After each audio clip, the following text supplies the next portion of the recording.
Mago Reginaldo, lei so che si ricorda bene Luigi Sacchetti quando giocava. Certamente io dalla prima partita che avevo previsto che il Verona vinceva. Immaginavamo. E infatti ho fatto anche un libro. Sì? Volevo essere un baruccone. Lui invece...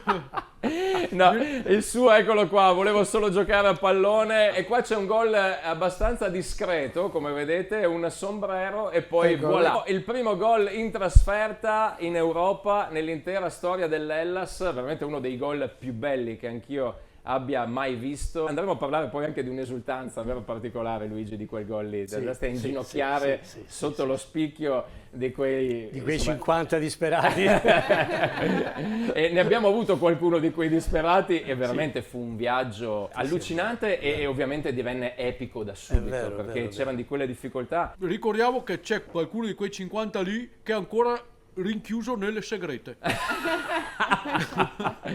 Ti faccio vedere una cosa di quella partita. Guardate a Giallo Blu Superstar, questa è la maglia autentica dello Stella Rossa di quella partita. Luigi, raccontala pure tu. Questo è un cimelio. Fu una partita decisamente cattiva sotto tutti i punti di vista. Maracanã di Belgrado era un inferno, c'erano 90.000 persone. Abbiamo preso botte per tutta la partita, però la cosa più bella è stata alla fine della partita, dove i giocatori in campo sono venuti a darci la mano e dirci: complimenti ragazzi, avete fatto una grande partita, e ci scambiamo le magliette. Fantastico. E Volpati ricordo che prese tanti cazzotti da Bankovic, si chiamava, quando c'erano gli angoli contro di noi, veniva a saltare di testa perché era grosso, grande, e Volpati lo doveva marcare.